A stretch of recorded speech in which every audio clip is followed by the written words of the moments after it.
अस्सलाम वालेकुम हमवतनाने अजीज। अस्सलाम वालेकुम।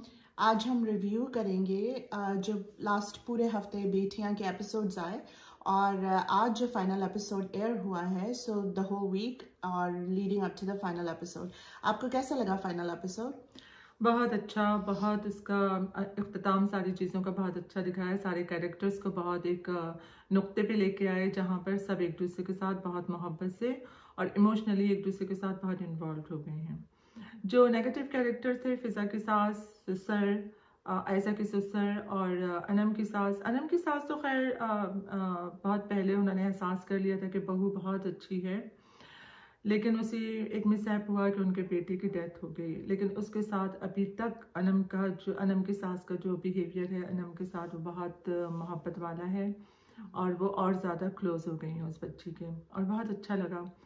और फिर कहानी को इस तरह समेटा गया है कि किसी को इनकम्प्लीट, किसी का छोड़ा नहीं गया। सबके रोल, सबके कैरेक्टर बहुत अच्छी तरीके से वो एक मजबूत और मजबूत दिखाए गए एक दूसरे के साथ। कोई एक दूसरे के दिल में कजी टेढ़ापन, कोई जैसे कहते हैं ना, कोई बात रह गई दिल में, वो सब क्लियर की गई। किसी को किसी के उस तरह छोड़ा नहीं गया जिस तरह के वो चल रहे थे। जो फिज़ा की सास थी, तो फिज़ा के अमल ने और उनके अल्फाज ने उनको एहसास दिलाया कि ये बहू वाकई उनको बहुत अच्छी मिली है। और उसके बाद उन्होंने माफ़ी मांगी। और फिज़ा का एक रोल कि ये मतलब एक जुमला फिज़ा का उस वक्त डायलॉग ये था सास के सामने कि आप, ये हाथ आपके माफ़ी मांगने के लिए नहीं, आप मेरी माँ की तरह हैं और ये हाथ दुआ के लिए उठने चाहिए। बहुत प्यारा रोल था, बहुत अच्छा। फिज़ा का तो बहुत ही प्यारा रोल था एक बड़ी बहन के तौर पर, और ये कि वह हर लिहाज से संभाल के अपने आप को आगे चल रही हैं। एक होता है ना, एक एहसास होता है रिश्तों को निभाने का और एक अपनी मिसाल कायम करने का। तो फिज़ा ने ये दिखाया है अपने पूरे रोल से, ये एहसास दिलाया है कि गलत जो है वो गलत ही होता है, गलत ने किसी न किसी तरह सही रास्ते पर आना ही होता है। और फिर मैं ये कहती हूँ, एक जुमला अक्सर मैं लोगों को कहती हूँ कि जब आँख खुली तब सवेरा, जब आप जाग गए तभी आपको लगता है कि हाँ अभी मॉर्निंग, अभी इब्तिदा हुई है। किसी की आंख ना खुल रही हो तो नहीं, वो हम ये नहीं कह सकते कि आँख नहीं खुल रही। आँख खुलती ज़रूर है। जब तक इंसान जिंदा है वो सोता तो नहीं रहेगा, कभी ना कभी उसका एहसास जागेगा और आसपास के वाक़यात से सबक लिया जाता है। और इस ड्रामे में यही दिखाया गया उन लोगों को जो बरसों से एक ही लकीर के फ़कीर बने चले जा रहे हैं। मैंने माफ़ नहीं करना है, मैंने ये नहीं करना है, मैं तो यूँ हूँ, मैं यूँ हूँ, मैं फलां हूँ। तो उस लिहाज से ये चीज़ दिखाई गई है कि आप जब चाहें, जब आप अपनी ज़िंदगी को 360 डिग्री जो है वो चेंज कर सकते हैं। ये कोई वो नहीं है कि इंसान जो है वो उसमें लचक रखी गई और लचक रहनी चाहिए। कभी गुस्सा भी आता है, कभी कुछ ऐसी बातें मुंह से निकल जाती हैं, लेकिन ये कि उनको सही करने का, सुधारने का टाइम अल्लाह ज़रूर देता है सबको। लेकिन ये और बात है कि इंसान अपनी अना और खुददारी में चला जाए और उसी को बस फीड करता रहे अपने आप को। ऐसा नहीं होना चाहिए, बल्कि जहाँ रिश्तों को रखना है उसके लिए ज़रूरी है कि इंसान थोड़ा सा नरम पड़ जाए। जैसे ये रोल थे, कैरेक्टर था इनका, फिज़ा की सास का, आयशा के ससुर का। उनको एहसास हुआ कि वो सारी उम्र करते क्या रहे हैं वो मौसूफ। उनको सिर्फ ये था कि बिजनेस, पैसा, और उनको किसी की ज़रूरत नहीं है। और उन्होंने ये एतराफ़ किया कि नगमा को भी जो उन्होंने तलाक दी वो गलत थी और दूसरी भी जो हुई वो गलत थी, क्योंकि उनको ये था कि उनको किसी रिश्ते के साथ, क्योंकि रिश्ते के साथ जब आप इन्वॉल्व होते हैं तो आपकी जिम्मेदारियां होती हैं उस रिश्ते की तरफ, आपको कुछ बहुत कुछ। इसलिए तो अल्लाह ताला ने ख़ानदान बनाए ना एक दूसरे के लिए, कि हम एक दूसरे के लिए मौजूद होते हैं। कभी कोई गड़बड़ हो जाती है तो ये नहीं होता कि कट ऑफ हो गए, एक दूसरे को छोड़ दिया, क़ताए ताल्लुक़ कर लिया। ये सब नहीं होना चाहिए, बल्कि बाज़ दफ़ा बड़े झुक जाते हैं, बाज़ दफ़ा छोटे अपने अमल से उनको साबित करते हैं कि भाई वो गलत है।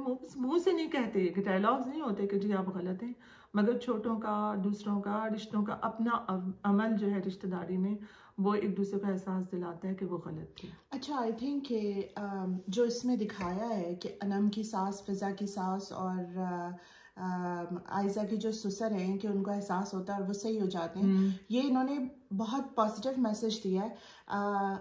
आम आई थिंक घरों में, हमारी सोसाइटीज़ में ऐसा नहीं हो रहा। जो तन के बैठे हुए होते हैं वो तन के ही बैठे रहते हैं और वो अपनी जो पावर में है वो अपनी पावर को बहुत ज़्यादा अब्यूज़ करते हैं। लेकिन जो बात मुझे बहुत पसंद आई इस ड्रामे में वो ये भी है कि ये जो बेटियां दिखाई हैं इनकी 5, सबको चार की शादियां हुई, कोमल की तो नहीं हुई जो छोटी वाली हैं, लेकिन जिन 4 की शादियां हुई उन्होंने अपनी लाइफ्स में बहुत डिफिकल्ट एडवर्सिटीज जो हैं वो फेस की हैं, बहुत मुश्किलात। लेकिन किसी मौके पे उन्होंने सास से या ससुर से या फैमिली में किसी और से बदतमीजी नहीं की, बल्कि जब उनके साथ किसी ससुराली ने नाइंसाफी की तो उन्होंने बहुत सब्र से बर्दाश्त किया।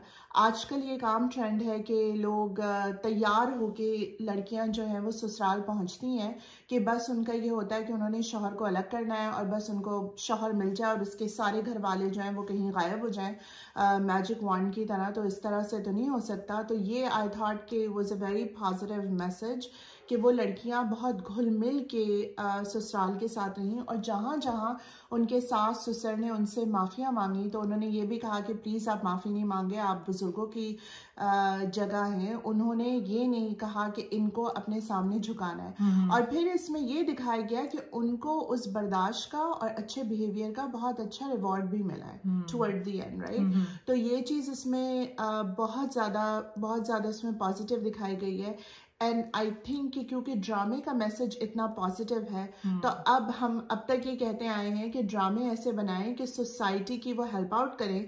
तो अब सोसाइटी शुड स्टेप अप, और जिन फैमिलीज में, जिन घरों में ऐसा हो रहा है कि वहाँ पे सास ससुर या ससुराली या बहुएं एक दूसरे के साथ ज्यादती कर रहे हैं, जो भी ज्यादती कर रहे हैं, चाहे इन लॉज बहुओं के साथ करें, बहुएं इन लॉज के साथ करिए, वो अब इस ड्रामे के जो लेसन्स हैं उनको एम्ब्रेस करें और छोटे बड़ों से बदतमीजियां बंद करें और बड़े अपनी अब्यूज ऑफ पावर को जो है वो बंद करें, और दोनों should come together to keep the family together. Because एक बात जो हमने हमेशा अपने बुजुर्गों से सुनी है वो ये कि जिस घर में लड़ाई झगड़े फितने फसाद हर वक्त चीखों पुकार हो रही होती है, झगड़े हो रहे होते हैं, वहाँ से बरकतें और रहमतें जो है वो उठने लगती हैं, एंड दैट इज़ ट्रू। तो difference of opinion her family में होता है, उस डिफरेंस ऑफ ओपिनियन को एस्केलेट ना करने दें और हर कोई अपनी अपनी हद के अंदर रहे। एक और बात मैं ये कहूँगी कि इसमें कुछ लोगों ने, let's talk about characterisation a little bit ना, कुछ लोगों ने बहुत अच्छा कैरेक्टर को एम्ब्रेस किया है और उसको निभाया, एम्ब्रेस किया और उसको एम्बॉडी किया, जिनमें मैं कहूँगी कि इनके जो फादर हैं, जो लईक साहब दिखाए हैं, वो जो रोल प्ले कर रहे हैं, उन्होंने बहुत मुशफ़िक़ फादर का जो है वो कैरेक्टर प्ले किया है। जहाँ पे उनको थोड़ा सख्त होना था वहाँ पे वो सख्त भी थे, जहाँ उनको थोड़ा शक आना नॉर्मल था वहाँ पे उनको शक भी आया, और ओवरऑल उन्होंने मतलब बेटियों की बहुत अच्छी वो की। जहाँ उनको बेटियों के लिए स्टैंड लेना चाहिए कि मेरी बेटी अब ये फर्दर बर्दाश्त नहीं करेगी, वहाँ उन्होंने स्टैंड लिया। तो बहुत उनका बैलेंस कैरेक्टर था, बहुत ज़्यादा ओवरली प्रोटेक्टिव नहीं थे वो, और वो बेटियों के बारे में ऐसा भी नहीं था कि उनकी आंखें बंद है कि मेरी बेटियां तो गलत कर ही नहीं सकती। बहुत बैलेंस्ड फादर थे वो। जो साथ की फादर का कैरेक्टर है, इवन दो वो बहुत नाहक किस्म के फादर दिखाए थे, लेकिन उन्होंने वो जो उनको कैरेक्टराइजेशन दी गई कि उनको एक बहुत ही डिस्ट्रक्टिव किस्म का बाप होना है, वो कैरेक्टर उन्होंने बहुत अच्छी तरह निभाया। और फिर जब वो फ्लिप हुए कि उनको गलती का एहसास हुआ तो वो उनकी सॉफ्टवेयर साइड बाहर आई, वो भी उन्होंने बहुत अच्छी तरह निभाया। जो फारिस की और फारिस की मदर और फिजा की जो सास हैं, उनका जो कैरेक्टर है वो मैंने पहले भी कहा था कि वो बड़ी क्यूट लुकिंग सी लेडी हैं, लेकिन मुझे लग रहा था कि अब इनका कैरेक्टर, मैंने पिछले एपिसोड में भी कहा था कि थोड़ा सा स्लाइटली मेलो हो रहा है, क्योंकि उनके फेशियल वो एक्सप्रेशंस आ रहे थे कि she was starting to sort of soften up a little bit ना, उनके जवाब उतने अब्रेसिव और अब्रप्ट नहीं थे, तो वो थोड़ी सॉफ्टन हुई और उन्होंने वो भी बहुत अच्छी तरह निभाया, और ये भी। और मुझे उनकी एक बात उनके कैरेक्टर की अच्छी लगी, मे भी शायद उनका ये स्टाइल है कि उन्होंने कभी भी चीखम पुकार नहीं की, जब वो गुस्से में भी बहुत खराब अंदाज में सख्त बातें कह रही होती थी तो वो चीख नहीं रही होती थी। उनके कहने का मतलब एक हल्की आवाज में सॉफ्ट सा उनका अंदाज है, तो आई रियली लाइक दैट।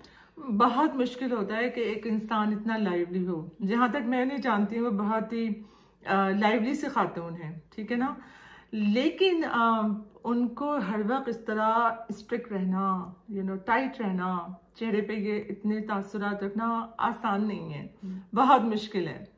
और ऐसे लोग, बाज लोगों का होता है कि वो ज़्यादा देर अपटाइट नहीं बैठ सकते, तो वो उनमें से, लेकिन थ्रू आउट इस सीरियल में जो उनका रोल था वो काफ़ी सख्तगीर माँ का था, और वो उसको उन्होंने बड़ी खूबी के साथ बहुत अच्छे तरीके से निभाया है। डायलॉग डिलीवरी बहुत अच्छी रही उनकी, एक्सप्रेशंस बहुत अच्छे रहे, और ड्रेसिंग बहुत अच्छी रही, बहुत प्यारी रही, बहुत अच्छे। वो फाइनली उस गाउन से बाहर आई और जब वो उन्होंने गाउन पहनना बंद किया तो मतलब बहुत अच्छे और बहुत अच्छी उन्होंने ड्रेसिंग की, बहुत ग्रेसफुल। गाउन भी बड़े खूबसूरत थे उनके, बहुत अच्छे थे। जैसे मुझे भी गाउन्स का बहुत है, लेकिन वो बेडरूम तक रहते हैं, बाहर निकलना होता है तो मुझे ये होता है कि अब काम के लिए तैयार हैं, सुबह हो गई, जब आंख खुली तब सवेरा। आज ही आपका फेवरेट क्लास है मेरा है, वो सब मुझसे पूछते हैं कि आपने कहाँ से सीखा, ये कहाँ से लिया। कहीं नहीं पढ़ा जरूर होगा, ये मेरा अपना तो नहीं हो सकता, लेकिन कहीं ना कहीं मैंने पढ़ा है, किसी भले मानस ने ये कह दिया है, और मुझे मेरे दिमाग में ये बात रह गई कि जब आँख खुले तब सवेरा। मैं अब सबको कहती हूँ, तो वो कहते हैं, लोग कहते हैं कौन सी आँख खुली, मैं कहती हूँ शऊर की आँख खोलो, अंदर समझ बूझ की, जो इंसान की कहते हैं लोग तीसरी आँख, वो खोलें आप। दो आंखों से तो आप दुनिया जहां को देख रहे हैं, इसको देख रहे हैं, उसको, लेकिन एक जो दिल की जो एक आंख होती है, दिल में आंख होती है नहीं, लेकिन दिल का एक ऐसा मामला है कि अगर सियाह हुआ तो नुक्ता पड़ता है, वो सियाह होता चला जाता है, तो देखना बंद हो जाता है, चीजों को महसूस करना इंसान का बंद हो जाता है। तो जब आँख खुले तब सवेरा, तो इस बात को लेके चले। मेरा वैसे जिंदगी का मोटो यही है कि जब आँख खुले तब सवेरा। जब आपने देख लिया, हर दिन एक नया दिन है, और हर लम्हा खुशी मनाने का और अल्लाह ताला का एहसान मनाने का दिन है, अल्लाह ताला का एहसान मानने का, शुक्र अदा करने का कि उसने एक मौका और दिया कि उसको ख़त्म करें, जो एनिमोसिटी चल रही है, जो चीज़ें हो रही हैं, उनको चेंज करें, अपने आप को चेंज करें। तो ये चीज़ इंसान के साथ, कोई एक जगह रह नहीं सकता।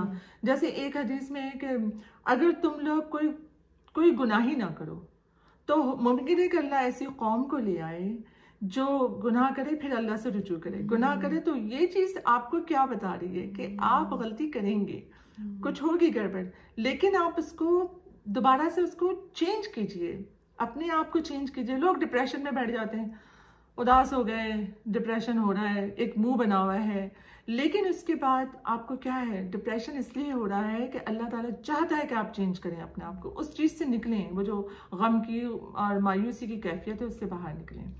तो ये इस ड्रामे ने बहुत सारी चीज़ें, बहुत बड़ा इसका वाइड स्पेक्ट्रम था। हर लिहाज से देखा जाए तो हम बहुत बोल सकते हैं, लेकिन टाइम की ज़ाहिर है हमारे पास एक लिमिट है, तो उस लिहाज से हम लेकिन अपनी फैमिली डिस्कशन में हम बहुत इसको खोल के बताते हैं एक दूसरे को, दोस्तों से बातें होती हैं तो उतना तो हम बोलते ही नहीं जितना हम एक दूसरे के साथ डिस्कस करते हैं। आई वुड से कि ये एक ऐसा ड्रामा है कि जो लोगों को, अपनी बेटियों को जब वो शादी कर रहे हो तो दिखाना चाहिए कि इस तरह से ससुराल में रहें, क्या क्या सर्कमस्टांसेस इंसान फेस कर सकता है। समटाइम्स इससे ज़्यादा वर्स भी हो सकता है, खुदा ना खास्ता इससे कम वर्स भी हो सकता है, लेकिन इसका जो स्टैंडर्ड है वो प्रिटी लाइक नॉर्मल है, एवरेज है, राइट। और मुझे ये बात बहुत अच्छी लगी कि इन्होंने सारी कहानियों के जो लूप्स हैं उनको क्लोज एंडेड किया है, कोई भी ऐसा ओपन एंडेड लूप लीव नहीं किया, छोड़ा नहीं है। हाँ, कि ऑडियंस जो है वो क्लिफ हैंगर पे रह जाए कि भाई इस स्टोरी के साथ क्या हुआ, इस स्टोरी के साथ क्या हुआ। पहले भी बेटियों पे पिछले साल भी एक ड्रामा आया था जिसमें 4-5 बेटियां दिखाई थी और सब बहुत ट्रेजेडी से गुजरती हैं अपने ससुराल के हाथों, लेकिन अचानक अब्रप्टली वो ड्रामा जो है वो खत्म हो जाता है and audience was just kind of left dangling के ये क्या हुआ, अब इसके आगे क्या हुआ, इधर पॉजिटिव आउटकम था या नेगेटिव आउटकम था। तो I really like the fact कि इन्होंने सारे लूप्स जो हैं वो क्लोज किए हैं इसमें ना, they tied all the ends, they didn't leave anything open ended, और उसको शामिल किया उस चीज में, खानदान में आगे बढ़ने में सबको शामिल किया, किसी को ये नहीं किया कि छोड़ दिया, या किसी कैरेक्टर ने दूसरे को कहा कि दैट्स द एंड ऑफ मैं अब इसको और ज्यादा पिटअप नहीं कर सकता, ऐसा नहीं किया किसी ने भी। तो सबका बहुत पॉजिटिव वो बताया। थोड़ा सा साथ का ये था कि साथ को थोड़ा सा लगता है कि ग्रज अभी भी है, लेकिन वो ज़ाहिर है फिर रफ्ता रफ्ता वो चला जाएगा। ये इसको यहाँ छोड़ा गया है किस तरह के कम से कम वो बेटी को मिलवाने ले तो आए बाप के पास। साथ का एक ऐसे कैरेक्टर है कि मुझे ऐसा लगता है कि मैंने पहले भी ये बात कही थी कि वो कानों के थोड़े कच्चे हैं। उन्होंने जो साथ का कैरेक्टर दिखाया कि पहले फादर ने उनको बेगम से मुतनफ़िर कर दिया था, और फिर ऐसा हुआ कि अब बेगम कहती हैं कि देखें आप राब्ता मुनक़ता ना करें, तो वो फिर चल पड़ते हैं। थोड़ा सा मुझे डाउट है कि उनके कैरेक्टर को मे बी ओवर टाइम शायद वो आउट इन स्पेस डेवलप हो, क्योंकि ड्रामा तो एंड हो चुका है, लेकिन उनका character still kind of murky grounds पे है। It was not a firm character. मुझे ऐसा लगता है कि वो कानों के थोड़े से कच्चे हैं, कि उनका ओपिनियन जो है कैन बी इजीली इन्फ्लुएंस्ड। नहीं, एक्चुअली इसमें ये दिखाया है कि बच्चा जब बाप या माँ की गैर मौजूदगी में जो माशरे में मसाइल फेस करता है ना, वो बच्चों के दिमाग से जाते नहीं हैं, उनको याद रहते हैं। चाहे वो कितनी भी तरक्की कर जाएं जिंदगी में, लेकिन बच्चों का जो वो एक स्लेट होती है ना, जिसपे आप एक ऐसी मिट्टी की स्लेट होती है जिसपे आप एक नक्श डाल दें तो वो नक्श मिटता नहीं है, वो रहता है। तो बच्चों के साथ ये बच्चों की साइकोलॉजी होती है, इसलिए हम यही कहते हैं ना कि बच्चे को जो सिखाना चाहें आप उस वक्त वो बिल्कुल रॉ मटेरियल है, आप उसको जिस तरह मोल्ड करना चाहें, बच्चे को जिस तरह करना चाहें वो कर लें। अब ऐसे बच्चे जो बाप चला गया, माँ फेस करिए, माँ बाहर निकल गई है जॉब करने के लिए, बच्चे को वो पूरा टाइम नहीं मिल रहा माँ बाप का, तो क्या होता है माँ से बच्चे जो है इमोशन सीखते हैं, मोहब्बत सीखते हैं। बाप जो है उनको दुनिया से लड़ना सिखाता है, दुनिया के सामने खड़ा होना सिखाता है। सख्ती बाप के अंदर जो होती है वो बच्चों को वो ट्रांसफर करता है अपनी सख्ती। मर्द सख्त होता है। मर्द के साथ ये बात है कि अगर वो सही इस्लामी तरीके पे चलेगा तो वो फॉलो करेगा प्रॉफिट मोहम्मद सल्लल्लाहु अलैहि वसल्लम को, कि वो सख्त भी थे, वॉरियर्स भी थे, बच्चों के साथ वो क्या थे, अपनी बेगम अज़वाज मुत्तहरात के साथ वो क्या थे, रज़ियल्लाहु ताला अन्हा, सबके साथ वो किस तरह का बिहेवियर था। और जब इस्लाम और बातिल की जंग है और वो तो उनको किसी का वो नहीं रहता था, वो बीच में खड़े होके लड़े भी हैं, ये नहीं कि वो लीडर थे। तो उनकी जो हर जगह उनकी जो हमारे पास मिसालें हैं ना, तो हम बात करेंगे मुस्लिम मर्द की कि उसको ऐसा होना चाहिए, वो वॉरियर भी है, वो लीडर भी है, वो मोहब्बत करने वाला बाप भी है। तो जहाँ ये चीज़ बच्चे की ज़िंदगी से थोड़ी हट जाती है ना, तो बच्चे खुद अपना मतलब एक ऐसे होता है कि वो ऊपर नीचे हो रहे हैं ज़िंदगी में, साइकोलॉजी उनकी मेस्ड अप हो जाती है। अच्छा, दूसरे जो मुसलमान ममालिक हैं उनमें आपको पता ही बात कहा जा रही है, दूसरे जो मुसलमान ममालिक हैं जैसे अरबी हैं, हाँ। हमारे पर्शियंस हैं, टर्क्स हैं, कॉकेसस में जो मुसलमान कंट्रीज हैं, वहाँ पे वालिद साहिबान काफ़ी बच्चों की लाइफ में इन्वॉल्व होते हैं। हमारे जो थोड़े सब कॉन्टिनेंट के जो है ना, वो बेचारे एक लंबे अरसे से वो घर के झगड़ों में फंसे हुए ना, और बैलेंस नहीं कर पा रहे, उनको इन्वॉल्व कर देती है ना, तो आई थिंक वो सारे घर के झगड़ों में वो सारे mostly checked out absentee fathers हैं, और उनमें जो बहुत ज्यादा वर्कआउट काम वगैरह भी कर रहे होंगे, अर्न कर रहे होंगे, फैमिली के लिए प्रोवाइड करें, तो वो फिर कुछ और नहीं करेंगे ना, तो जाग जाए जब जागे तब सवेरा। दुनिया में दूसरे मुस्लिम ममालिक में भी देखें कि वो किस तरह से वालिदैन माओं से ज्यादा बाप जो हैं वो बच्चों की ओनरशिप ग्रैब करते हैं कि क्या हो रहा है स्कूल में, क्या हो रहा है, बच्चे क्या कर रहे हैं, क्या बच्चे लर्न कर रहे हैं, और वो बच्चों के सर के ऊपर सवार रहते हैं to the point of driving them crazy. लेकिन बच्चों को वो बाप की सख्ती चाहिए होती है। इट्स वेरी इंपॉर्टेंट, क्योंकि बाप उनको, मैं ऐसे बापों को जानती हूँ जिन्होंने अपने बच्चों को यहाँ पे जो दूसरे मुस्लिम रेसेस के बाप हैं, कि उन्होंने अपने बच्चों को ये कहा कि बेटा अगर स्कूल में कोई आपके साथ कोई गलत बिहेवियर करे तो आपने पलट के जवाब देना, अगर प्रिंसिपल ने हमें कॉल की तो डोंट वरी, हम आप ही का साथ देंगे। तो ये चीज़ ना, ये बहुत ज़रूरी है कि बच्चों को मतलब कॉन्फिडेंस दें और उनको सख्ती सिखाएं, उनको क्या कहते हैं, आज हम एक वर्ड यूज कर रहे थे, जफाकश होना सिखाएं, कि ऐसा ना हो कि कोई भी फर्स्ट साइन ऑफ प्रॉब्लम पे वो क्रम्पल होके मेल्ट होके बह जाए बस किसी के भी कदमों में। नहीं, उनको साबित कदम रहना और उनको जफाकश दुनिया में मेहनत करना सिखाएं। ये जो मैंने कॉकेसस का जिक्र किया है, एक मैं कहूँगी बहुत मशहूर मुस्लिम बॉक्सर हैं, नाम नहीं लूँगी मैं यहाँ पे उनका, लेकिन सब उनको जानते हैं। उनके फादर ने, उनके वालिद ने बहुत बचपन में उनको एक बेयर के साथ रेसल करने दिया था, राइट, जो बहुत मशहूर हुई थी वो चीज़। तो मतलब वो थोड़ा सा एक्सेसिव है। आई थिंक इंसान को ये होता है कि नहीं, ये भालू जो बेयर बच्चे को वो ना कर दे, लेकिन बाप ने बेटे को बहुत साबित कदम मजहब के ऊपर उठाया। वो साहब जो है वो पहले उनके नाम से अल्हम्दुलिल्लाह, इंशाल्लाह, माशाल्लाह, सुभान अल्लाह निकलता है, फिर कोई और बात निकलती है। हाँ। तो ये चीज़ ना ईमान की, जिस तरह से इन्होंने कहा कि हुजूर सल्लल्लाहु अलैहि वसल्लम, प्यारे नबी जो थे सल्लल्लाहु अलैहि वसल्लम, वो बहुत ज़्यादा एक परफेक्ट एग्जाम्पल थे, राइट। तो इंसान परफेक्ट तो नहीं बन सकता, वो तो खातिमुन नबीयीन थे और अल्लाह ताला ने उनके लिए दुनिया बनाई थी, लेकिन बहरहाल उनसे थोड़ा अपने आप को नज़दीक करने की कोशिश करें, क्योंकि उनकी पर्सनालिटी के बहुत सारे एस्पेक्ट थे। इन्होंने बहुत वैलिड पॉइंट उठाया है। वो मुल्क को भी लीड कर रहे थे, वो घर को भी लीड कर रहे थे, वो कौम को, उम्मा को भी लीड कर रहे थे। वो ख़वातीन भी उनसे जाके अपने मसाइल पूछती थी, इधर हज़रत आयशा रज़ी अल्लाह अन्हा के थ्रू या किसी और उम्महातुल मोमिनीन के थ्रू, लेकिन वो बहुत मतलब इस तरह से ऑल राउंडेड पर्सन थे। He was like a all rounded person, right. तो उस तरह से अपने आप को एज अ बाप और इवन एज अ माँ बनाए। बिल्कुल।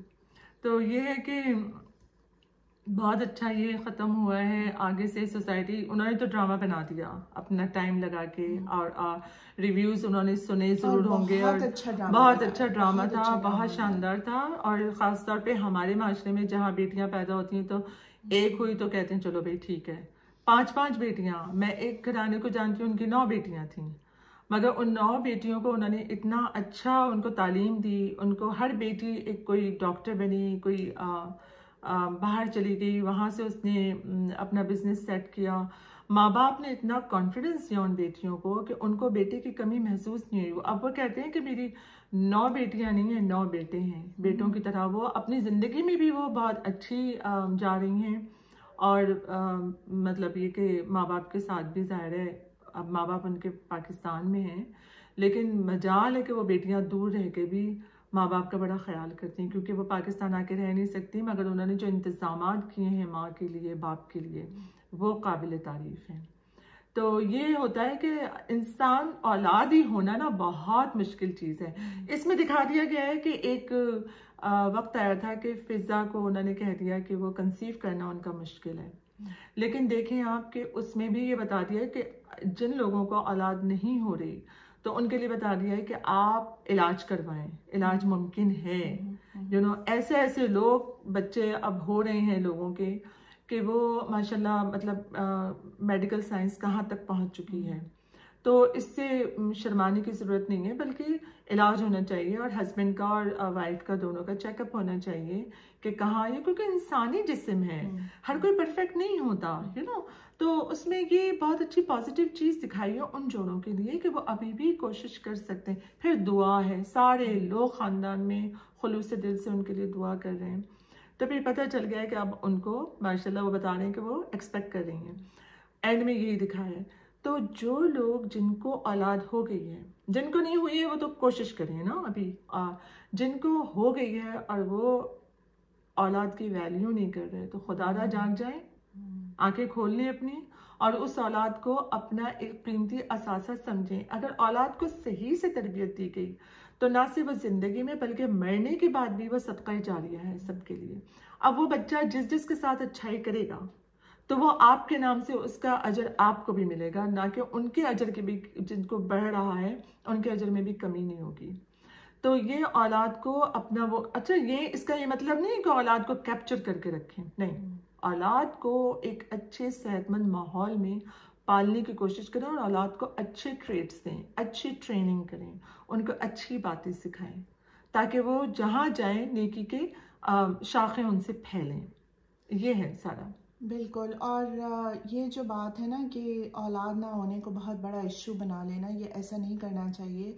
एज लॉन्ग एज इंसान, जैसे इन्होंने कहा, दुआ करें। आई थिंक फैमिलीज़ में बहुत बड़ा इशू बन जाता है, लेकिन दुनिया में लोगों को 7-7 साल बाद, 10-10 साल बाद, 14-14 साल बाद भी औलाद हुई है तो इट्स इंसान अपनी कोशिश करता रहे। अच्छा, कुछ लोग ऐसे भी होते हैं कि उन बेचारों के साथ मेडिकली कोई प्रॉब्लम नहीं होती, मगर बस उनको हो नहीं रहा होते, राइट।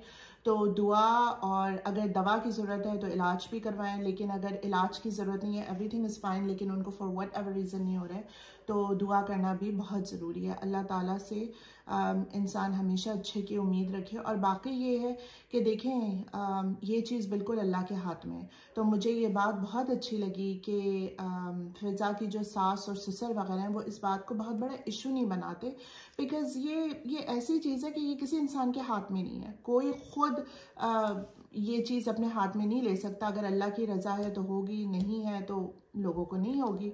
लेकिन कोशिश इंसान कर ले, ताकि अगर खुदा ना खास्ता ना हो तो उसको एटलीस्ट बाद में ये गिल्ट ना हो कि जब टाइम था तो उनको कोशिश करनी चाहिए। नहीं, फिजा की सास ने इशू तो बनाया था उस सुधरने से पहले इशू था, और उसी से वो सुधरी भी हैं। उसी से उनको एक एहसास हुआ है कि मैं क्या करने चली थी, कि दूसरी शादी बेटे के करवाना चाह रही थी वो। लेकिन ये कि बाद में जब दिखाया तो वो बल्कि खुद ही कह रही हैं फुप्पी से, नगमा से, कि तुम भतीजी को कहो कि वो डॉक्टर बदल के देखे, और उसी वक्त वो आके बताते हैं कि वो एक्सपेक्ट कर रही हैं। तो ये एक मतलब औलाद ना होना भी एक मसला बनाने की ज़रूरत नहीं है, नहीं होता, किसी सूरत नहीं हो रहा, मतलब औलाद नहीं मिल रही, तो बहुत से ऐसे बच्चे हैं लावारिस जिनको ज़रूरत है। तो अगर आप साहिब हैसियत हैं तो उन बच्चों को ले लें, पाल लें, ताकि उनका भी मुस्तकबिल संवर जाए और आपका कोई ना कोई वारिस पीछे होगा। दुआ है कि या अल्लाह मुझे लावारिस ना छोड़ना, तो वो दुआ भी करते रहें। तो इस तरह अगर अपना ही औलाद, अपनी खून और हड्डी की औलाद नहीं हो रही, तो दूसरे बच्चे भी लेके पाले जा सकते हैं। तो ये अच्छा, एक और मसला भी होता है जो इसमें नहीं दिखाया, एक हो जाए तो फिर उसके बाद दूसरा कब हो रहा है, यू नो, ये भी प्रॉब्लम्स होते हैं हमारी सोसाइटी में जो इसमें नहीं दिखाए। तो वो तो होते हैं, एक लाइन लगाना भी ज़रूरी नहीं है। बच्चे उतने ही करें जितने आप प्रोडक्टिवली रेस कर सकें और उनको अच्छा इंसान बना सकें। You know, like cricket team या बेसबॉल टीम खड़ी करने की ज़रूरत नहीं है, बिकॉज आजकल इतना हाई प्रेशर्ड सोसाइटी हो गई है कि बहुत ज़रूरी है कि हर बच्चे को बहुत अच्छी तरबियत दी जाए। और अगर आपकी अटेंशन जो है वो इक्वली डिवाइडेड नहीं है among all of the children, तो फिर उन बच्चों का प्रोडक्टिव सिटीजन्स बनना बहुत डिफ़िकल्ट है। तो लाइन भी ना लगाएं, उतने ही ह्यूमनली करें जितने आप अच्छे इंसान बना सकते हैं, अच्छे मुसलमान बना सकते हैं। ये बात भी सही है, लेकिन इसमें दो राय हो सकती हैं, क्योंकि बहुत से लोग ये कहते हैं कि औलाद को जितनी औलाद हो वो ज़्यादा मतलब अच्छी है, औलाद ज़्यादा होनी चाहिए, मुसलमानों की तादाद ज़्यादा होनी चाहिए। वो तो हदीस की बातें हैं, लेकिन अब मुसलमानों को क्या करना चाहिए कि पूरी तवज्जो अपनी औलाद को देनी चाहिए, जितनी भी हैं, 1 हैं या 10 हैं, सब पे तवज्जो देनी चाहिए। बेटी है या बेटा है, जो भी है, उसको एक अच्छा इंसान बनाने की कोशिश करें। और सबसे पहले बच्चे को पैदा होते ही जब वो बोलना और चलना शुरू करें तो उसको अल्लाह की पहचान करवाएं, है ना। अल्लाह की पहचान बहुत ज़रूरी है। जब बच्चे में अल्लाह का खौफ होगा, अल्लाह से मोहब्बत होगी, तो उसको अपने मसाइल के हल के लिए भी, जब माँ बाप ना हो आसपास, तो भी उसको एक रास्ता मिलता है। तो ख्यालात अच्छे कहाँ से आते हैं, तो वह अल्लाह ही की ख्याल से, अल्लाह की रास्ते पे चलने से, अल्लाह की पहचान करने से वो ख्यालात आते हैं। तो बच्चों के लिए बहुत ज़रूरी है कि आप टाइम दें बच्चों को इस सिलसिले में भी, यू नो, बजाय इसके कि उनको उल्टे पुल्टे कार्टून दिखाए जा रहे हैं। उन कार्टूनों में भी ऐसी फजूलियात हो रही हैं। बच्चों को कोई किताब देना तो पहले खुद पढ़ें कि इसमें लिखा क्या है, यू नो। कहीं कोई एक नुक्ता होता है जो बच्चे को इधर से उधर कर देता है, और बच्चों को जो कार्टून दिखा रहे हैं उसमें भी देखें कि वो क्या दिखा रहे हैं, क्या हो रहा है, और बच्चों को पहले खुद देखें। बच्चों को कोई डिवाइस पेरेंटल कंट्रोल्स के बगैर बिल्कुल नहीं दें, प्लीज। बिल्कुल। आप अगर अपना फोन भी दे रहे हैं या उनको किसी कंप्यूटर पे बिठा रहे हैं, किसी टैबलेट पे बिठा रहे हैं, तो पेरेंटल कंट्रोल्स रखें। They should not be able to download any app without authorisation from you. अगर वो कोई भी चीज डाउनलोड करना चाहें तो वो आपको ट्रिगर करे, आपको ईमेल आए, आपको मैसेज आए और आपके अप्रूवल पे वो, ये बहुत ज्यादा जरूरी है। इंटरनेट पे आजकल भटकना बहुत आसान है, और बच्चों का दिमाग तो, जैसे इन्होंने भी पहले कई दफ़ा कहा है, कि वो बिल्कुल एक क्लीन ग्लास की तरह होता है। उस पर जो चीज़ गिरेगी उसी का अक्स उस पर नजर आने लगेगा, यू नो। तो ये थोड़े वल्नरेबल टाइम्स हैं और बहुत ज़रूरी है कि इन पे पेरेंट्स भी अपनी जिम्मेदारी समझें और इस तरह से करें। लेकिन आई थिंक बेटियां बहुत अच्छा ड्रामा था, हैट्स ऑफ टू देम कि उन्होंने शुरू जब ये हुआ था I was kind of like ये सेम नेगेटिविटी है जो हर ड्रामे आफ्टर ड्रामे में दिखा रही है, नजर आ रही है, लेकिन उन्होंने बहुत अच्छा इसको चेंज किया। फुप्पी का कैरेक्टर चेंज हुआ और बहुत प्यारा फुप्पी ने जो है वो 180 स्विच किया, मैं कहूंगी। और जो उन्होंने अपने तासुरात से दिखाया है बहुत शानदार। जवेरिया ने बहुत अच्छा किया है। और जवेरिया ने शुरू में जो उनके रोल का जो तकाजा था, डिमांड थी, उस लिहाज से उन्होंने किया। लेकिन उसके बाद जब वो मोहब्बत वाली बनी तो उनके जो चेहरे के तासुरात थे, पता है चेहरे के तासुरात भी बहुत मुश्किल है। डायलॉग डिलीवरी भी इंसान की इतनी नहीं होती, वो बोल देता है, लेकिन आप खामोश हैं और आप जो है ना कभी चेहरे को मुश्किल है, आप रह नहीं सकते उस चेहरे को उस तरह बना के ना। तो वो उस खुशी के मौके पे खुशी का चेहरा, गम के मौके पे गम का, कंफ्यूजन जहाँ है वहाँ उसका चेहरा, वो सब उन्होंने बहुत अच्छा रोल प्ले किया है। और दूसरा रोल किसका अच्छा था? एक तो हमने सबाहत बुखारी का कहा, बहुत अच्छा। फादर का जो लईक साहब थे, सबाहत बुखारी का, मोमानी, मामू और मोमानी अमेजिंग, बहुत अच्छे थे। आखिर में वो इनको अपने घर ले आते हैं और वो मोमानी की दिखाया कि खुद उनकी कोई औलाद नहीं है, लेकिन बहुत मोहब्बत से वो जो मरहुमा नंद की बेटियों को एम्ब्रेस करती हैं कि इट्स काइंड ऑफ लाइक वो उन्हीं की बेटियां, और आखिर में वो पूरे नंदोई को और उनकी बहन को भी अपने घर ले आती हैं। तो आप ये बात देखें कि जब ये सब मिल के रहना शुरू होते हैं तो कितने इनके मसाइल हल हो जाते हैं, और जब सासों का भी बिहेवियर बदलता है तो उनकी लाइफ में कितनी पॉजिटिविटी आती है कि जब फिजा की सास का बिहेवियर बदला एंड शी एक्सेप्टेड कि ठीक है भैया अल्लाह के हाथ में है, बेटे और बहू का वो घर खराब नहीं करेंगे, तो देखिए अल्लाह ताला उनको औलाद से नवाज देता है। तो इस्लाम में इसीलिए आई थिंक कि नीयत बहुत ज़्यादा इम्पोर्टेंट है, क्योंकि हम जैसी नीयत रखते हैं वैसा ही फल मिलता है। बिल्कुल। और बहुत अच्छा पॉजिटिव रहा। एंड में सबके ड्रेसेस बहुत अच्छे थे, बहुत खूबसूरत थे। जिसने भी ड्रेसिंग इनकी चूज़ की है बहुत अच्छी थी, ज्वेलरी की सिलेक्शन बहुत अच्छी थी, और सबके hair style and everything was perfect. End में बहुत अच्छा था। वैसे थ्रू आउट सबके रोल्स बहुत अच्छे गए। हम उनको तो भूल गए, फारिस और हानिया जो आए पढ़ा के, उनके बारे में क्या कहेंगे? वो बेचारी परेशान है, शक्लें उसको बोल रहा है कि बहन को कह रही क्या हुआ है इधर कुछ इस तरह से ना। तो बहुत प्यारा, मतलब सास की तरफ इशारा किया कि वो परेशान हो गई क्योंकि वो कुछ और एक्सपेक्ट कर रही थी, लेकिन अच्छा दिखाया। और सास कही कि भाई तुम दुबली हो गई हो, और मतलब उन दोनों का एक अच्छा सा प्यारा सा कपल है, हंसता खेलता। हाँ, थोड़ा सा मतलब अच्छी चीज़ है, वो भी अच्छा दिखाया है। पांचों बहनें डिफरेंट मिजाज की हैं, मगर जो तरबियत उनकी हुई है तो वो अपने मसाइल में एक ही तरह से बिहेव करती हुई चली जा रही हैं कि उनको बात निभाने की कोशिश की गई है। और इसमें ये दिखाया गया है कि फिजा जो घर की सबसे बड़ी बेटी है, तो जो घर का सबसे बड़ा बच्चा होता है, बेटी या बेटा, उसके ऊपर थोड़ी एक्स्ट्रा रिस्पॉन्सिबिलिटी होती है कि वो सारे बहन भाइयों को उनके मिजाज के बावजूद, जो डिफरेंट मिजाज होते हैं उनके बावजूद, कभी छोटे तल्ख बातें कर दें या कोई हक तलफी कर दें, या ऐसा हो कि बड़े बहन या भाई को ऐसा लगे कि भाई माँ बाप ने इनको तो बड़ी आज़ादी दी, हमें तो कभी इस तरह का नहीं था। तो उसको, उन सब बातों को ओवरलुक करके जब आपको अल्लाह ताला ने बड़ा बनाया घर में, तो आपके ऊपर बहुत रिस्पॉन्सिबिलिटी पड़ जाती है छोटे बहन भाइयों की ना। तो इसमें फिजा को बहुत अच्छा दिखाया है। ना वो बहनों की प्रेगनेंसी से जेलस हुई, ना वो उनके साथ तो सबसे वर्स्ट हुआ कि उनके हस्बैंड उनको एक्सेप्ट ही नहीं कर रहे थे क्योंकि वो उनकी छोटी बहन में इंटरेस्टेड थे, और सास ने अलग मुसीबत और सास ने अलग प्रॉब्लम मचाई हुई थी। लेकिन बहुत अच्छा फिजा का बिहेवियर था। और मुझे वो सीन बड़ा अच्छा लगा जब उन्होंने आयजा की बेटी पकड़ी हुई है और मतलब आपको लग रहा है कि ऊपर देख के एक दुआ से निकली है ना, जी, ऊजिंग लव है। और जैसे उन्होंने ऊपर देख के, आसमान की तरफ देख के दुआ की अपनी औलाद के लिए, जो फिर दिखाया कि अल्लाह मियां कबूल कर लेते हैं। लेकिन जेलसी का कोई फैक्टर नहीं दिखाया। हर मौके पे वो बहनों को कहती हैं बर्दाश्त करो, बर्दाश्त करो, यू नो, साथ लेके चलती हैं ना। और हानिया को भी कई दफा वो सर्जनिश करती हैं कि भाई ना बोलो ना बोलो क्योंकि हानिया का रोल ये था कि वो जो मुंह में आता है वो बोल देती हैं ना। लेकिन ये कि बहुत अच्छा रोल, बहुत अच्छा, मतलब एक जिंदगी में एक सुकून सा लगा। अब सोसाइटी का ये काम है कि इसको देख के बंद नहीं कर देना है, बल्कि इससे कुछ सीखना है, कुछ सीखें कि हमने किस तरह करना है, किस तरह रूठों को मना के आगे चलना है। किसी से गलती हो गई उसको आगे, मतलब उसको ओवरलुक करके आगे बर्दाश्त, मोहब्बत करें, बर्दाश्त करें।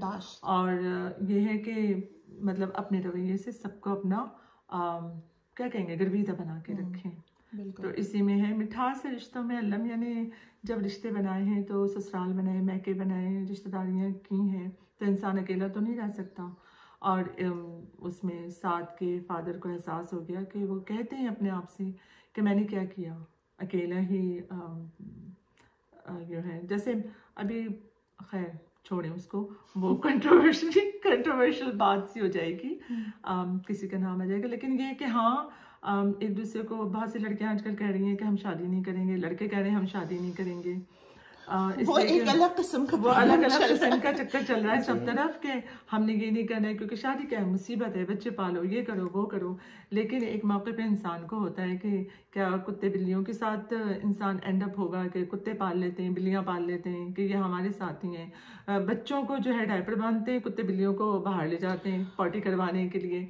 तो ये भी एक बिहेवियर है जो इसको ख़त्म होना चाहिए और ज़्यादा बच्चों पे तवज्जो दें, शादियां करें। नहीं हो रही शादियां तो चलें, वो एक अलग बात है। पेट्स रखें, पेट्स इंसान को एक ह्यूमिलिटी सिखाते हैं, मोहब्बत सिखाते हैं, लेकिन वो औलाद का नेमुल बदल वो इंसान को रिप्लेस नहीं कर सकता। राइट, कि आप रिश्तेदारों को काटे और घर में कैट्स एंड डॉग्स और व्हाटएवर हैमस्टर्स आपने पाले में, वो रिलेटिव्स को रिप्लेस नहीं करेंगे। लेकिन एक बात है कि औलाद एक ऐसा फ्रूट है कि वो आपकी लाइफ में बहुत मोहब्बत, बहुत प्यार, बहुत पॉजिटिविटी लेके आता है। एट टाइम्स वो आपको पेशेंस भी सिखाती है औलाद, लेकिन I think it's one of the best things जो अल्लाह आपको ब्लेस कर सकता है। मुझे बुशरा रहमान जो एक राइटर थी हमारी, अल्लाह उनको जन्नत नसीब करे, बहुत प्यारी, बहुत पॉजिटिव राइटर थी। तो उनका एक जुमला था, औलाद जन्नत का मेवा है। और वाकई औलाद जन्नत का मेवा है कि वो औलाद जब मोहब्बत करती है, सही रास्ते पे चलती है, तो जन्नत में इंसान को मेवे खाने का मौका मिल ही जाता है। तो औलाद को समझाना और उसको लेके चलना इंसान की जिम्मेदारी है। शादियाँ करें, औलाद पैदा करें और निकाह को मुसीबत ना बनाएं। ये जो तरह तरह की रस्में हो गई हैं ना, मेहंदी कैसे होगी, ये क्या होगा, वो क्या होगा, ऐसा कुछ नहीं है। तमीज से एक निकाह हो सकता है और शादी वहां से जब आँख खुले तब सवेरा। अब खोल लीजिए आंखें, ये रिश्ते मतलब ये खामोखा की रस्में ख़त्म करें और रिश्तों को अहमियत दें। बल्कि हमने ये बात कई दफ़ा की है कि इवन यूएस में जहाँ पे लोग बहुत बड़ी बड़ी फैमिलीज में वेडिंग्स होती थी और वो एक दिन का इस कदर एग्जॉस्टिंग एक्स्ट्रावेगेंजा होता था, उन फैमिलीज में भी मैं भी एक ऐसी फैमिली को जानती हूँ रिसेंटली जिन्होंने बहन के घर से, छोटी बहन की शादी हुई है और उन्होंने जो है वो कपड़े भी घर में पहन लिए, सारे रिश्तेदार भी बहन के घर में जमा हो गए, बैकयार्ड में टेंट लग के जो है वो खाना भी वहीं सर्व हो गया। And I was just so shocked. मैं अपनी सास से भी इस बात का जिक्र कर रही थी कल के ये तो वो फैमिली है जो बहुत बड़ी बड़ी शादियां करती थी। वो कौन लोग थे? आज से 10 साल पहले उन्होंने सिर्फ एक बेटी की मंगनी पे उन्होंने $70,000 खर्च किए थे और उसके बाद शादी जब हुई इस बेटी के $140,000। मैं 10 साल पुरानी, 15 साल हो गए ना, उसकी बात बता रही हूँ। शादी पे खर्च, शादी पे मंगनी पे 70,000 और शादी पे ये। अब उन्हीं के खानदान में उन्होंने घर से शादियां करनी शुरू कर दी हैं। ये एक अच्छा, मतलब उन्होंने भी अपना ट्रेंड चेंज किया और मतलब ये कि निकाह को आसान बनाया। शादियां असल तो जो है ना, शादी के बाद जो काम होता है वो एक दूसरे को समझने का, एक दूसरे के साथ जम होने का, मिलके रहने का, वो होता है। और क्या है मतलब एक दिन के लिए लोग आते हैं और वो लाइक नेचुरल फ्लोरल अरेंजमेंट्स जो हैं $5,000 के, वो दीवाने बन रहे हैं। I'm talking about dollars because मुझे नहीं पता कि इसकी पाकिस्तान में क्या कॉस्ट होगी, लेकिन नेचुरल जो है वो फ्लावर्स लगे हुए हैं, 5,000, वो उन फ्लावर्स ने मुरझा जाना है तो एक दिन में वो 5,000 जो है ना वो मुरझा जाएंगे एक हफ्ते में, राइट। उसके बाद एक लाइक वहीं पे लाइव जो है वो रोस्ट हो रहा है लैम का पीस, तो जनाब आप 7-8 हज़ार उसके लगा लें। It's ridiculous. लोग आएंगे, खाएंगे, चले जाएंगे। अच्छा, इसमें बरी और कपड़ों का खर्चा नहीं है? जी वो अलग मसला है। उसमें बरी का और कपड़ों का खर्चा नहीं है, उसमें खर्चा जो है वो सिर्फ इवेंट का है। ठीक है ना। और वेडिंग ड्रेस का अलग, हाँ वेडिंग ड्रेस वो अलग है, इतना हो वो इतना, डायमंड की ज्वेलरियां दी जा रही हैं, इट्स रिडिकुलस। आप खुद इतना कमाएं कि बाद में आप ये शौक पूरे कर लें, that will bring more value. क्योंकि जब आप खुद हार्ड वर्क करेंगे, खुद करियर बनाएंगे और फिर खुद जाके ये चीज़ें लेंगे, उनकी ज़्यादा वैल्यू होगी। अपने पेरेंट्स पे, चाहे आपके पेरेंट्स कितने भी एफ्लुएंट हैं, अगर एफ्लुएंट भी हैं तो लिल्ला पैसा फेंकने की जरूरत नहीं है। वो उनके बढ़ापे के लिए उनके पास वो पैसा रहने दें, ताकि वो अपना लेटर स्टेज इन लाइफ वो कंफर्टेबली गुजार सकें। हाँ। आप सादगी से शादी करें, बहुत अच्छा है। मतलब आप अच्छे कपड़े पहने, ब्राइडल आउटफिट पहने, ग्रूम वाला आउटफिट पहने, रिश्तेदारों को घर में बुलाएं, लेकिन ये अननेसेसरी खर्चे करने की ज़रूरत नहीं है। ये एक डिसेंट तरीके से भी हो सकता है। और यहाँ पे बहुत बड़ी बड़ी एफ्लुएंट फैमिलीज अब घरों से शादियां, घरों से रस्में कर रही हैं, तो उसमें बरकत भी होती है। आई थिंक कि जिस घर में आप रहते हैं वहीं से आप विदा हो रहे हैं, वहीं से आप रुखसत हो रहे हैं, और शादी कितनी बड़ी है, इसका ताल्लुक खुशी से, इसका एब्सोल्युटली कोई रिलेशनशिप नहीं। जो दूल्हा दुल्हन है उनके करीबी फैमिली है, माँ बाप हैं, एक सेट ऑफ पेरेंट्स उधर हैं, इधर हैं। उसके अलावा जो मिलने जुलने वाले वो अलग पागल हो रहे हैं बेचारे।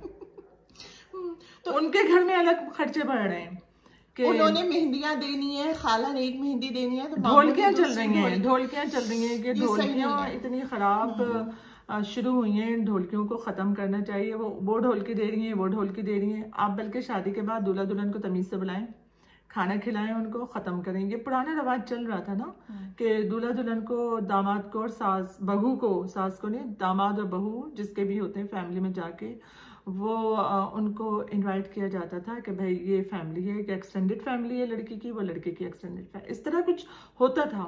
लेकिन वो खत्म करके ढोलकियों पे आ गया। वो ढोलकियों में जो बेहूदगियां चल रही हैं कि वो डांस हो रहे हैं बेकार के, उस पर इतना खर्चा हो रहा है। हमारे मुल्क में जब किसी को खाना भी नसीब नहीं है, जो अपने घर के किराए भी नहीं दे सकते, उस वक्त ये सारी चीज़ें अच्छी नहीं है। ये आंखें खोलनी चाहिए कि जो पैसा है वो हमारे लिए नहीं है, बल्कि वो अगर हमारी ज़रूरत से ज़्यादा है वो किसी और को बढ़ाए। लेकिन ये बात लोगों को समझ नहीं आएगी। अगर उनसे कहें ना तो कहेंगे हम तो बहुत चैरिटी दे रहे हैं, हम तो ऑलरेडी ये कर रहे हैं, तो हमें खुश होने का हक़ नहीं है। खुश होने का हक़ है, इसराफ का हक़ नहीं है। ये बात है।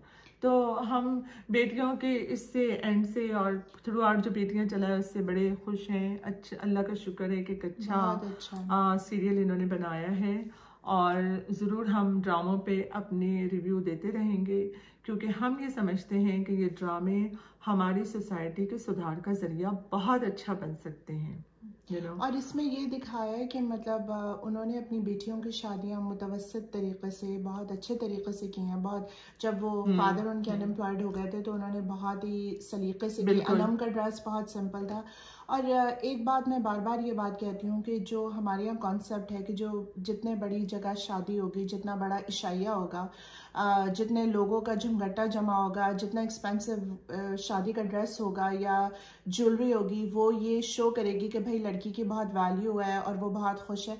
इसका खुशी से एब्सोल्युटली कोई ताल्लुक नहीं है, इसका कोई ताल्लुक नहीं है। तो ये बहुत अच्छा ड्रामा है, बहुत अच्छे इसमें लेसन्स हैं, और सोसाइटी को भी अगेन स्टेप अप करना चाहिए, बिकॉज इन्होंने एक अच्छी चीज़ बनाई है, एक अच्छा मैसेज दिया है।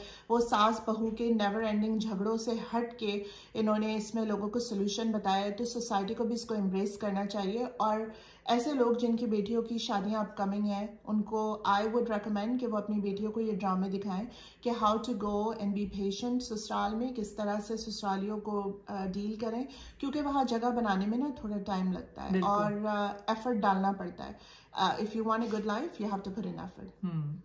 तो अब हम इस रिव्यू को यहाँ ख़त्म करें, और इंशाल्लाह हम कोशिश करेंगे कि ये ऐसे प्रोडक्शंस हमारे सामने और आएंगी, इस तरह के ड्रामे इंशाल्लाह ताला बहुत अच्छे इस तरह आएंगे। और अभी दूसरे भी ऐसे ड्रामे हैं जिनको हमने रिव्यू देना है, ताकि वहाँ पे भी कोई थोड़ी सी चेंज आए, और हम चेंज देख रहे हैं। अल्लाह ताला आप सबको खुश रखे। आप हमारी बातें सुनते हैं, और जो दूसरे लोग भी रिव्यू दे रहे हैं, ज़रूरी है कि आप उनकी भी बातें सुनते होंगे और ड्रामों में एक अच्छा सुधार पैदा करें। हमारी सोसाइटी को इस करेक्शन की बहुत ज़रूरत है। बिल्कुल। और अगेन कंग्रेचुलेशंस टू द बेटियां टीम, एक्टर्स, डायरेक्टर, प्रोड्यूसर, सबने बहुत अच्छी प्रोडक्शन बनाई है। जिस तरह से आप लोगों ने 180 उसको टर्न किया है, अगेन सारे ओपन, कोई चीज़ ओपन एंडेड नहीं छोड़ी, you closed all the loops and closed all the stories. वो बहुत अच्छे तरीके से दिखाया है और उनके घरों में एक सुकून नजर आता था। I really like that. आप ऐसी प्रोडक्शंस देखना चाहते हैं जो मेडिटेशनल हो, जिनमें बेटरमेंट आ रही हो, तो hats off to you guys. Awesome production, इसी तरह से करते रहें, सोसाइटी में एंटरटेनमेंट भी मिले, थोड़ा अच्छाई भी फैले। बिल्कुल। और हमारे चैनल को, मेज़नीन शो को, don't forget to like, share, subscribe और बेल आइकॉन को ज़रूर क्लिक कीजिए ताकि जब भी हम कोई नया रिव्यू अपलोड करें, and there will be more coming इंशाल्लाह, तो आपको फ़ौरन नोटिफिकेशन मिल जाए कि something has been uploaded and you can come and watch it. तो like, share and subscribe again. जैसे जैसे हमारे सब्सक्राइबर्स बढ़ेंगे तो इंशाल्लाह हम आपके साथ सेलिब्रेशन भी करेंगे। We look forward to that. But until next time, अपना बहुत ख्याल रखिए और अगर आपने ये लास्ट एपिसोड नहीं देखा है तो जाके इसको ज़रूर देखिए। और अभी हम लोग भी इस बेटियां का सेलिब्रेशन खुद भी करने जा रहे हैं। हम लोग बाहर जा रहे हैं, हमने कहा आज खाना घर में नहीं होगा, थोड़ा सा बाहर कुछ खा के आएंगे, कॉफ़ी पियेंगे और हम अपना आतिशदान जला के वहाँ पे बैठेंगे और अब अगले ड्रामे ज़रूर देखेंगे। तो उस वक्त तक के लिए आप लोग भी पार्टी कीजिए। पूरी टीम को हमारी तरफ से बहुत बहुत मुबारकबाद हो। बहुत आप लोग सब सलामत रहें, खुश रहें, आबाद रहें। आपने एक बहुत अच्छी प्रोडक्शन, एक बहुत अच्छा पीस ऑफ आर्ट आपने सोसाइटी को दिया है और इसको आप इसी तरह, इसी रफ्तार के साथ, स्पीड के साथ और इसी मोटिवेशन के साथ आप हमें और भी ड्रामे दीजिए इंशाल्लाह। अब हम चलते हैं और इंशाल्लाह फिर आपसे ज़रूर मुलाकात होगी। उस वक्त तक के लिए हमें इजाज़त दीजिए। हमें दुआओं में याद रखिए, हमारे चैनल को सब्सक्राइब कीजिए। Don't forget to like, share, subscribe, and until next review, take care of yourselves. Allah Hafiz. Allah Hafiz.